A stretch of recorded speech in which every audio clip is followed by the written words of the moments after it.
Thank you so much, guys, for coming out. It's a lot of fun. And we can kind of keep this jovial banter going. I totally support that.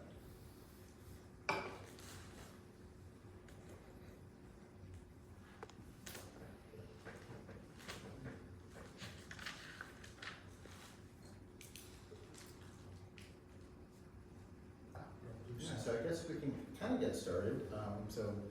My name is Michael Rosario, and really excited to be here with you today. If you are interested in connecting with me, you can find me on my blog at innovativeteams.net, or you can find my Blue Sky handle there. Today we're going to be talking about boosting Agile engineering impact with Pragmatic AI. So I also lead with Kendra and Javier, the Google Development Group of Central Florida.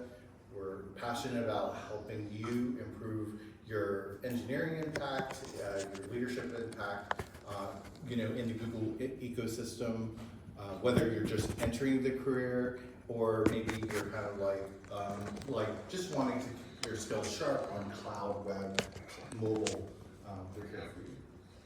A little bit about me from a kooky point of view. I'm married to a beautiful college professor named Sarah, and she teaches biology.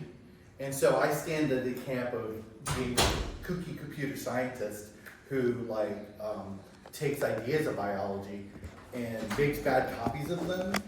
And that drives her crazy. She's like, God, why are you doing that? That's not even remotely like a neuron. And you guys make way more money than me. It's not fair. Anyway, so that's some of our family banter. But we are continuously talking about learning with our kids. We have 4 kids that are beautiful. We probably play way too much Minecraft together.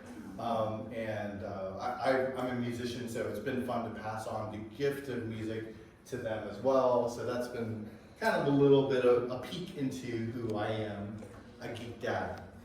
At work, I also have the gift of thinking about learning a lot from an empowerment point of view. I'm an engineering manager with Design Interactive, and we love to empower you through training or human performance augmentation. So that could mean making solutions that use a HoloLens or virtual reality and web solutions and building tools for you.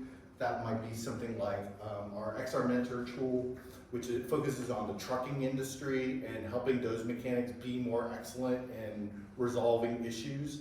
So we can have kind of like a team sort of call with a heads-up display, a little Iron Man-ish, and we can kind of help coach people through their issues. We also have a lot of solutions around knowledge management and helping to build adaptive learning systems that help meet that learner where they're at, where their strengths are, where their learning goals are, where they're needing improvement. So that's a lot of the learning stuff that I work with my team thinking about. On the front of Agile learning, right? We're going to look at this kind of big idea from the lean startup. How many people are already familiar with Agile? Just raise your hand. Okay, so so we're going to borrow this kind of concept from the lean startup, and so this is like what my son does in his robotics classes, right? He builds a robot trying to make a contraption. He kind of measures how many of the mission goals was he able to do. He got some of them, but not all of them. So he goes back to his team, and then he does some pivots. They learn, and then they do it again. Sound familiar? This is what we do as developers all the time. And the heart and soul of what I'm trying to do in this talk is really, number one, we want to keep people first, always. Number two, we want to give our teams just little mini tools, maybe to help them peek ahead in software process to be a little bit more excellent. We also need to keep mindfulness also that AI is wrong sometimes. So we also kind of have to keep that mentality in check. So going back to the root system of the Agile framework, right? We can look at the Agile Manifesto. There's some fantastic value statements from this root system. But the one that I want to call out the most today, and that's on my heart, is very much people over processes and tools. And there are two camps going on right now. There are those who are like, yay, AI, let's use it for everything, blah, blah, blah. And then there's this other camp that's like, oh my gosh, I'm gonna lose my job, right? We have to, as an industry, as a community of practitioners, fight for putting people first always. And so the heart and soul of all these like little tools that I'm going to show today is with the piece of like let's put people first. My optimism, my hope, comes from probably watching way too much Star Trek. And this is a story where humanity went through some really bad wars, but we, in the end, became a people of hope. We were able to like achieve exploration, and we did all these cool things. And we evolved into having weird habits, like going on to the holodeck. So Captain Picard goes with his team, and they're going to enjoy like a holo novel where they're going to explore a Sherlock Holmes book with Commander Data. And they're going to go, do battle with, Morgan, this like arch nemesis of Sherlock Holmes, and that sort of thing. So let's think about this as developers for a second. Like, in the past 3 years, in all the stuff we've actually seen probably in this conference, you can now imagine, I can write a Sherlock Holmes character or a Moriarty. Just give me like, an afternoon, I could probably write like a little bot that impersonates a Sherlock Holmes, right? Maybe that's a reasonable thing to think about. I think that's really cool that we were able to do that. So I started looking at this as like how to make this practical. This guy is like one of my favorite business leadership coach guys. Love his podcast. He's been podcasting for like ever. He has 400 podcasts. I'm never going to necessarily take him out for coffee and ask him questions, even though I feel like I would love to be able to do that. It'd be kind of cool if I could just make a AI version of him. And I'm not going to publish it on the internet. It's just going to be like my own little, consultation. So I downloaded all of his podcasts. I used this thing called Whisper CCP and transcribed all of them to text files. So I had 400 text files of all the things that he's ever published on his podcast. I used LangChain at this time. And LangChain has become one of the most excellent tape frameworks for being able to talk to large language models in different AI stores. So like, let's say I need to crack open a PDF, they have a module for that. If I need to open a Word document, they have a module for that. If I need to talk to Postgres vector stores, you get the idea. All the batteries are included there. And we can go through that. Let's talk concepts for a second. So my goal here is I need to get Chris Lacurdo's 400 text files into a database. You can imagine how that happens. So next we have to be able to kind of tell the system, hey, what's being said in this text file? What's being said in this moment of time in this podcast?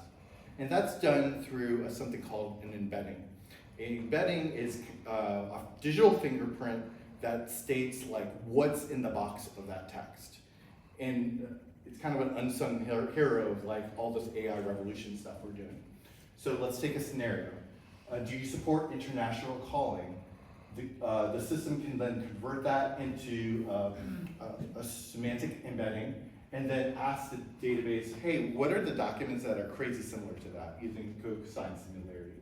Maybe it comes back with 2 responses. I could design this system just to return those 2 records, because that's useful. Or I might push it further and say, take those 2 records, push it to a large language model, summarize it, and return that as a response. So that's what the industry is calling retrieval augmented generation. In code terms, this looks something like this. I'm instantiating and embedding using Hugging Face at the top there. Next, I'm iterating through those 400 text files. I'm instantiating on line 25 a document class. I'm taking those documents and chopping them into little bits by 1,000 characters with a little bit of overlap. Once I have those splits, I can then write them into my vector database. In this case, I'm using Postgres, and I'm using PG vector, and writing it to the collection, of course. From the actually talking to the AI, on line 14, I'm instantiating a OpenAI chat model. I'm re-instantiating my embeddings model, connecting to my vector database, instantiating a retriever, and on line 27, the prompt basically says something like, please take the context that's here, answer the questions. If you don't know the answer, please say, I don't know. That's pretty much what line 27 resolves to.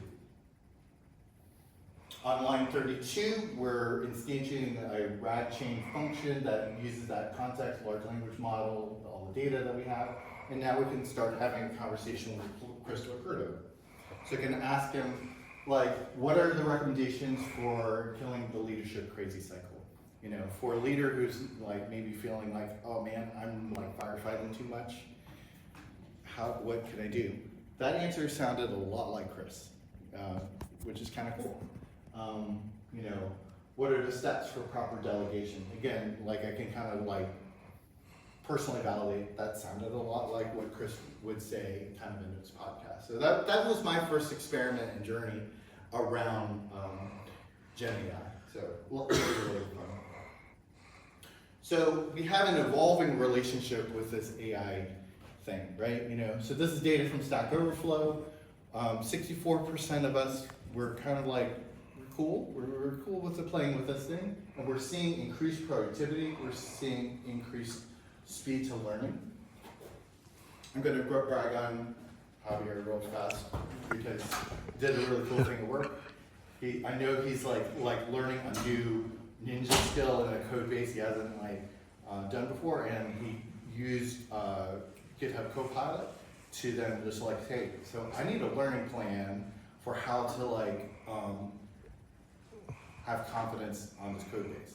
And it gave him a pretty good plan, and then he refined it even more. It's like, wow, that he exemplified what the speed up the learning kind of concept. So I thought that was a really cool move.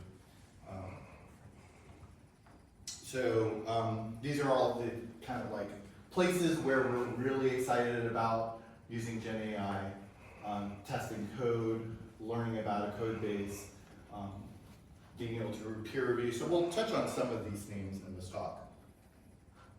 Interesting, the writing code is not as much as everybody was saying in the beginning. Yeah, that is And I'm interesting.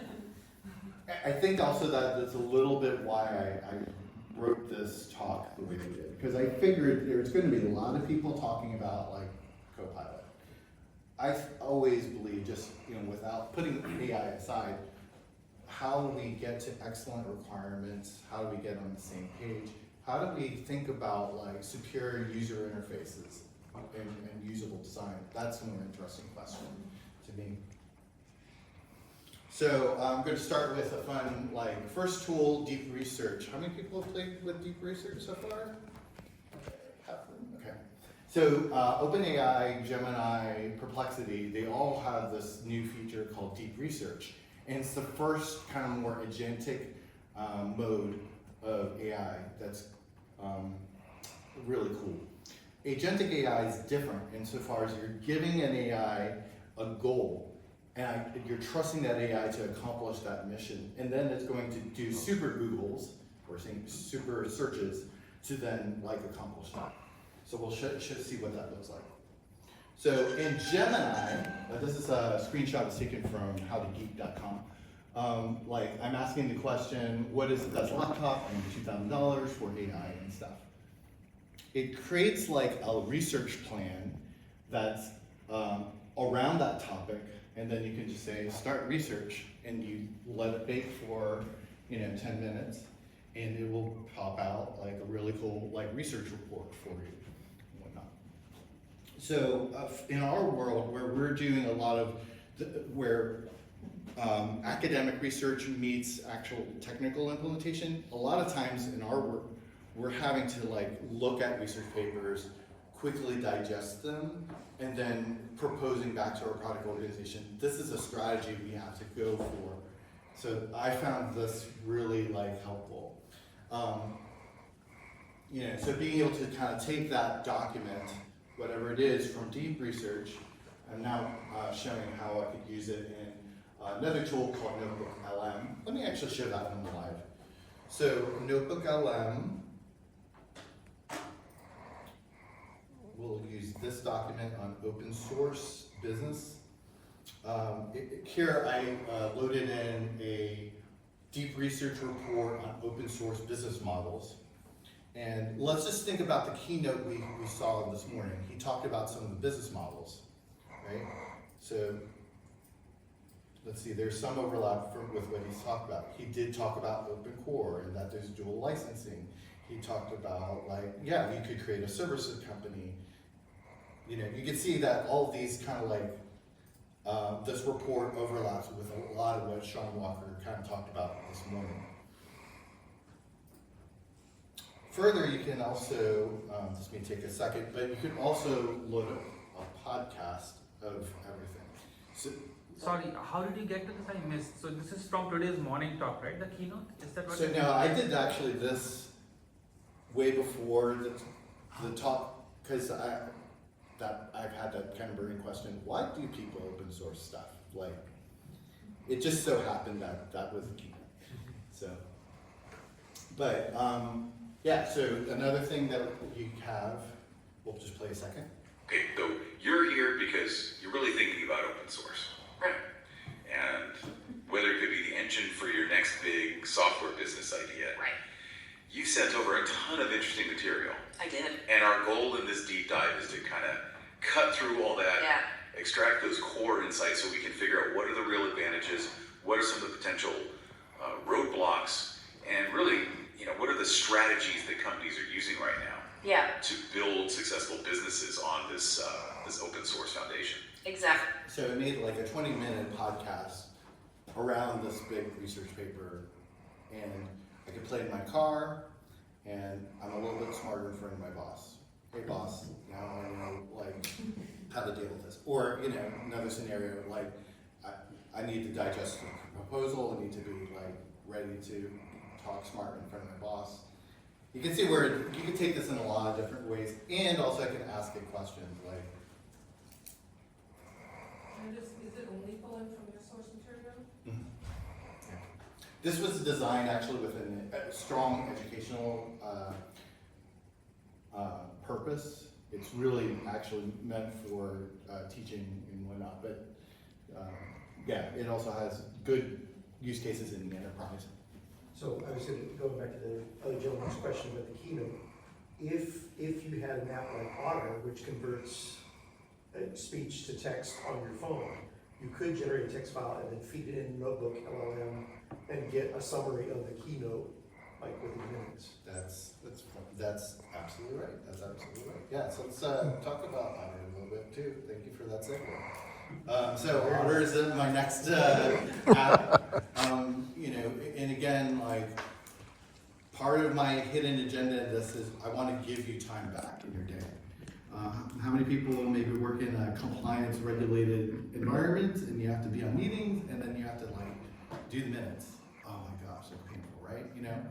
Wouldn't you like to be able to just delegate that to AI? That doesn't necessarily bring you joy, but it helps, it's nice to be able to say, in this meeting, I was thinking about generative AI video solutions with a team, and these were some of the action items that we talked about in that meeting. That's so, thank you for the segment there. That's really awesome. I'll collect the money later. So. The next piece in this is very motivated by this book by Dan Olson. Dan Olson is a guy who worked at Intuit And Intuit, of course, we know comes from TurboTax. They've taken the most un-user-friendly piece of government and made it user-friendly. And so I have high credibility in a lot of the things that he says. His goal is to try to take a lot of the things that we learn about in Agile, a lot of things that we learn from Lean Startup, and try to give good counsel to product leaders and tech people like me. One challenge that sometimes we have in product organizations is like the design team comes and says, okay, this is a design, developer, make it, please. Yeah, and you're like, yes, yes, yes. But like then you actually do like the database design, you're like, there's like 5 screens they haven't thought about. Turn it, right? Wouldn't it be cool if we all got on the same page? That'd be really neat. Like, so in this kind of like triangle that Dan has put together kind of talks to that. Like, it's more excellent from a usability point of view if we, in addition to talking about visual design, we have a strong information architecture. Information architecture often like connects to a domain-driven design, ubiquitous language, how you're shaping your database. It often connects into interaction design, how we're like shaping navigation. It seeps into some of these like really good topics that eventually makes to a better visual design. So yeah, we're trying to get you some money, right? You know, so like if we look at like Steve McConnell and constructs, you know, he talks about like in the cone of uncertainty how like if I just like let a team accept and commit to a vague scope, I'm going to be 4 times wrong in the worst case, right? If I actually can get the team closer to anything that looks like a more detailed design, you know, that variance is smaller. If I can get them to a good user interface, that variance is smaller. So, yeah, so can AI help? I've been intrigued with just like when my team is in a corner and they're like, you know, struggling to make a commitment, you know, how maybe AI can take a first pass at breaking that down. So in that case, we might use a tool like Claude, you know. What kinds of user stories should I think about as I make a blog? Right, and is this going to be like perfect? No, but you know, it's a quick first pass. It's something you can count. It's something you could have a conversation with your team and talk about. You know, it's a one way to like eat the elephant. You know, further we can say draft a database diagram based on this, right? And it's going to take a first shot at like, you know, what kind of database tables we might like need, right? So we have actually in our team like heuristic that says like a list screen typically costs this. A edit screen typically costs this. So you could start, you know, doing some discussions with your team around decomposition, kind of around this. Again, like just like a user story is a pointer to a conversation, all of this stuff is a pointer to conversation and whatnot.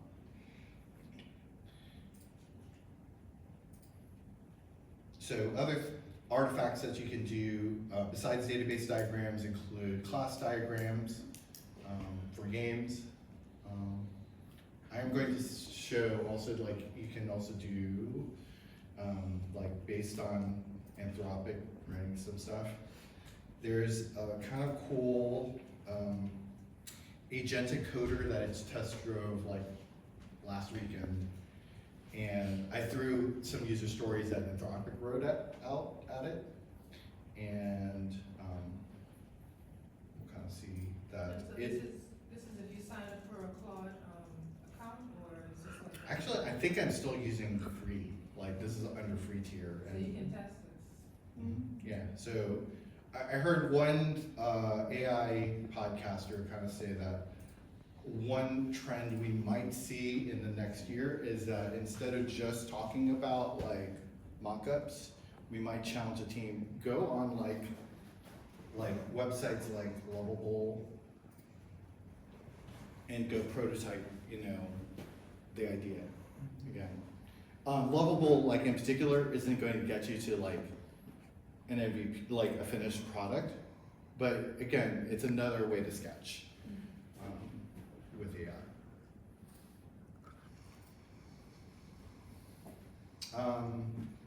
Yeah, so I was calling out that Anthropic Git repository if you wanted to kind of play with that agentic coding in GitHub code spaces. Yeah, question? Oh, no, I was just writing it down, sorry. I can keep it up a little bit longer. Thank you. So quick question. So far, what you're going to do is you have a set of user stories and you're going to give these stories to this agentic code from Claude. Is that what you are doing? Yep, so I have, let me restart that code space.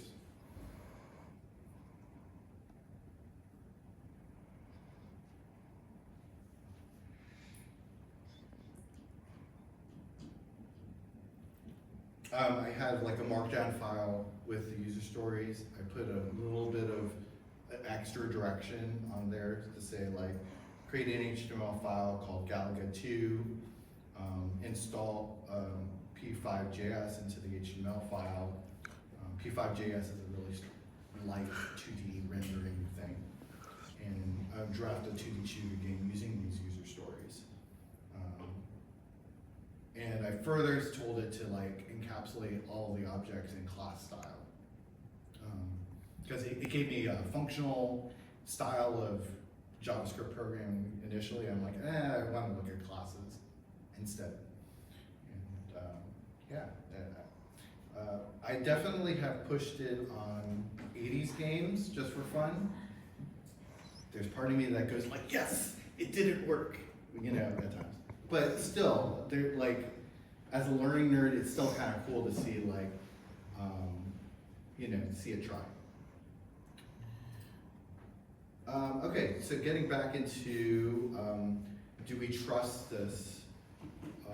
Again, I would say that like we as an industry have to always be responsible. We have to recognize that these AI agents do sometimes hallucinate, they sometimes get things wrong. We have to be more rigorous with our testing. Therefore, we have to do things like keep humans in the loop.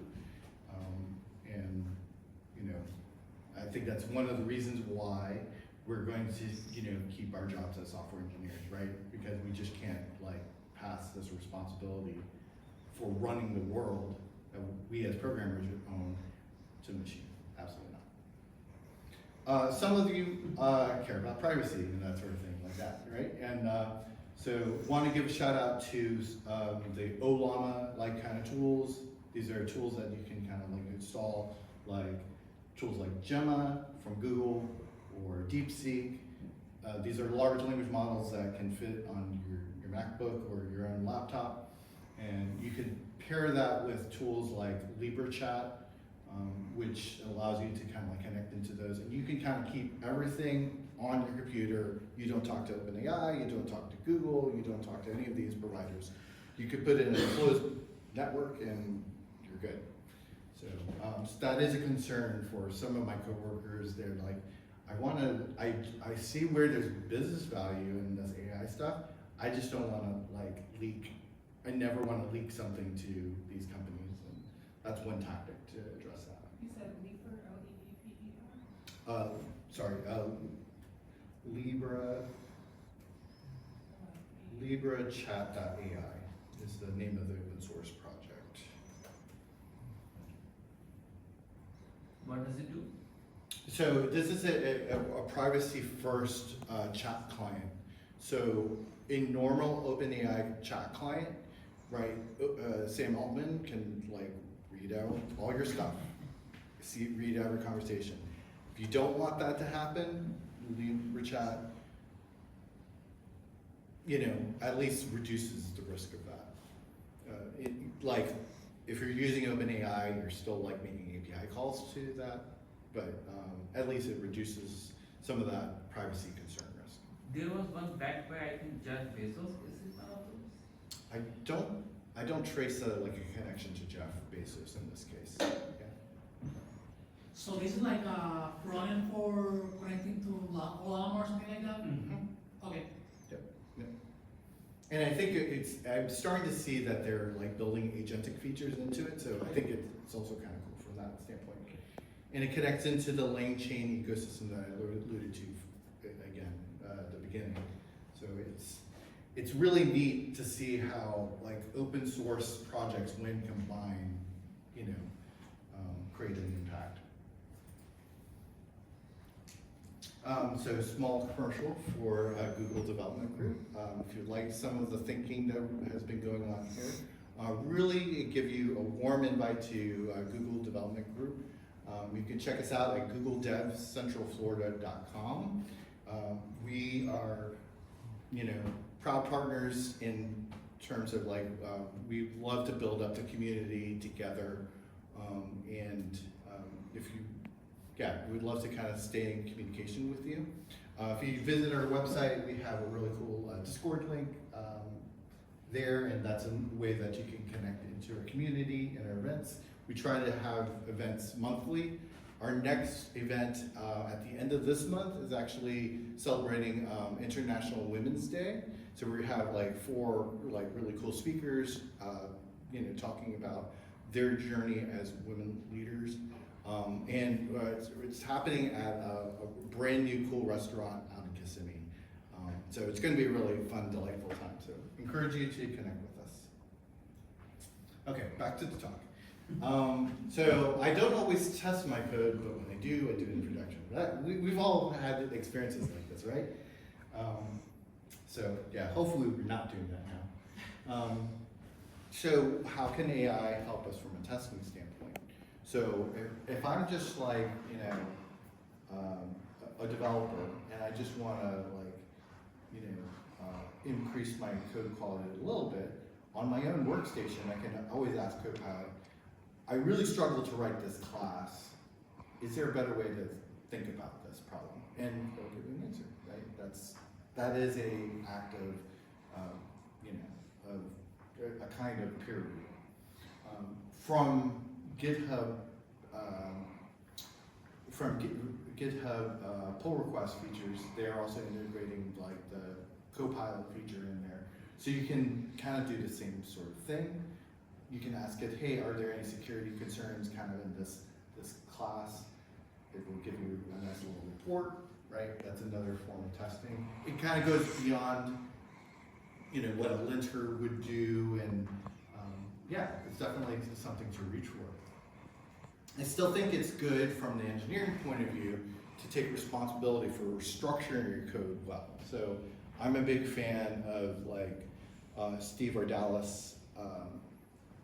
Steven Smith, he goes by Ardalis. He has really simple coaching on how to structure your .NET projects. Like, so have a core project, it should only like have .NET stuff in it.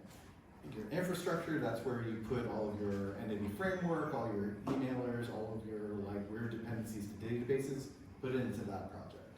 When you do that, now you're really set up to have very clean, easy unit tests up against your core. And you also have another opportunity to do integration testing. So just structuring your code well is really good, and giving it like, example of like, I want all unit tests to look this way, and it's going to use and substitute, and it's going to have very simple mocking patterns, right? Don't give those decisions to the AI.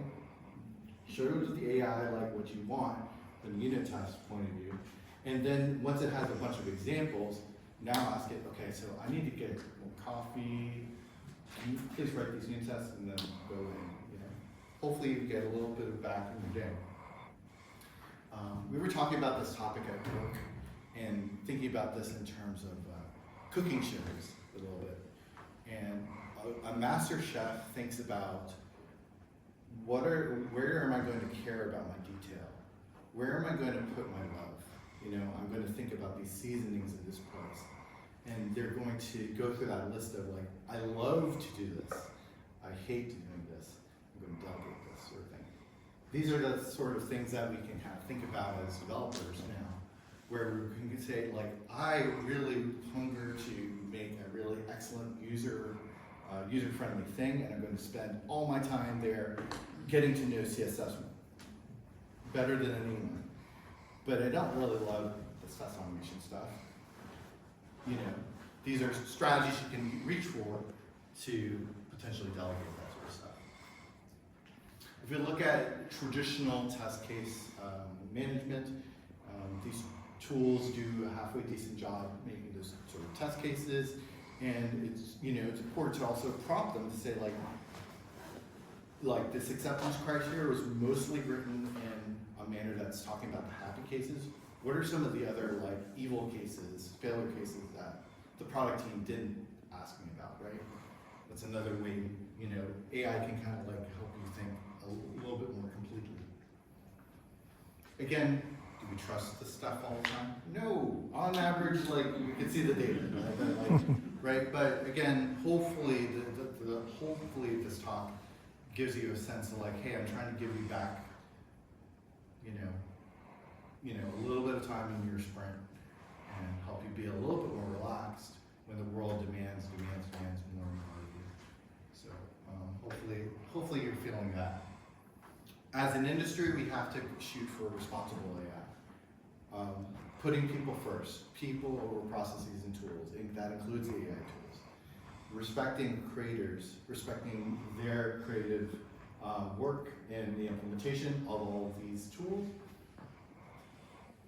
Keeping humans in the loop very much is very a tactic we should continue to celebrate. And finding ways that we can create AI artifacts that are understandable to our stakeholders, so the stakeholders slowly build trust in the system. That could be something like making sure that when we're implementing a chat system, putting citations. So, like, we can kind of like crawl into that assertion the AI made, and then crawl back into the source data and say, like, oh, that is a true statement. That is a good assertion. So again, people first is where I'm going to leave things. And I guess to close with a question for discussion, you can kind of like, open it to the floor, is like, how do we continue to evolve this world of Gen AI, putting people first? I mean, I'd love to hear from the room, like, what you guys think of that.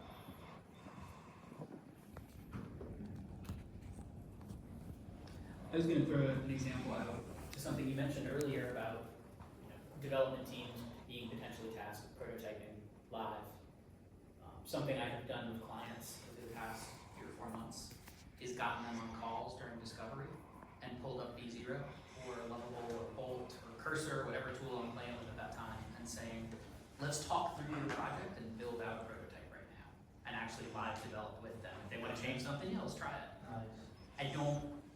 I find that helps them visualize. It gives me a scaffold to work from, and it's been kind of magic to see, like, them see how complicated something is. Because I can show them, oh yeah, actually adding a calendar is way more work than you thought it was gonna be. So that helps me as I build a proposal out of that. Interesting. That's been kind of cool. I was worried about it because I thought it would undercut me and they would look at that and go, oh, I can do this. And instead what they've seen is, oh, this is way harder than I thought it'd be, I'm glad you're here. So that's been kind of fun. That's cool, thank you for sharing that, that's totally awesome. I would say bring people from other disciplines into AI, like bring more people from science or people from historians.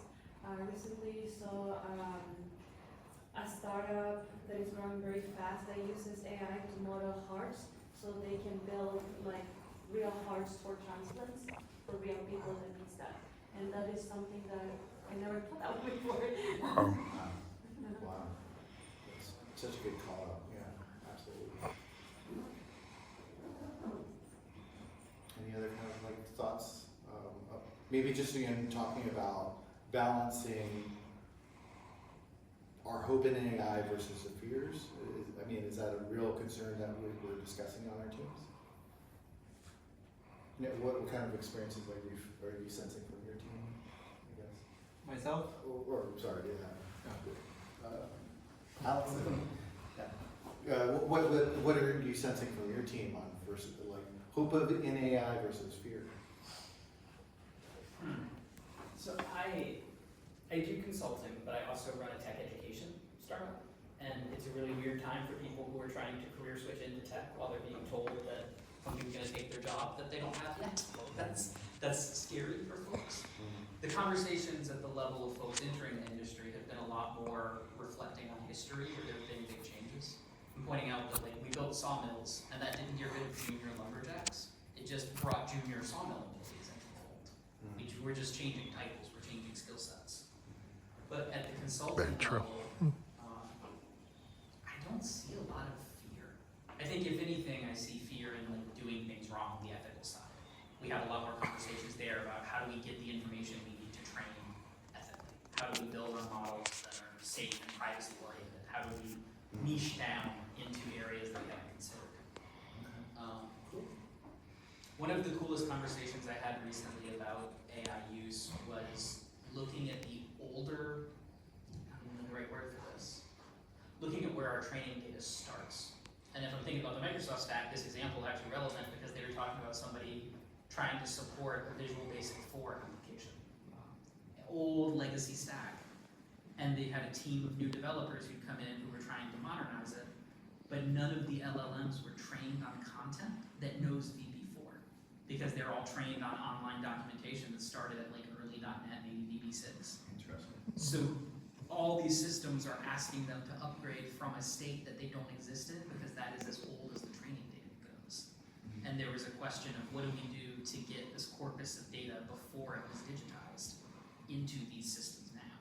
And I think a lot of people are thinking forward. That's the first conversation I had. It was like, oh, there's actually a lot of information backwards that we don't have in these systems. Can we do that? It was kind of a fun corner case. Yeah, that's really cool. Who has the VB4 code base that still is making money? That's It is a 10-person, 40-year-old company that has just been sitting on it printing money. And they have enough to bring a team in to try and modernize it because they finally want to do something with it. I was surprised too. Wow. So, something that makes me wonder what's going to happen to, say, anybody who wants to get into software engineering or computer science. Will we see less people entering these fields because they think AI is going to do the job anyway? I hear that students are anyway using AI, summarizing lecture notes, writing code. So I don't know what's going to happen with the intake, the number of people who come into our field. Yeah. I can definitely think of a few really interesting points on that. Thank you for bringing that up. On one front, there's the part that we can take ownership as business leaders of just remembering that someone put faith in us at some point and gave us a shot, and we should feel like we have a responsibility to pass that on, right? We have to, in the spirit of craftsmanship, look out for that next generation and actively yeah, it's going to be painful to let's train up an SE1. How do I make it less painful?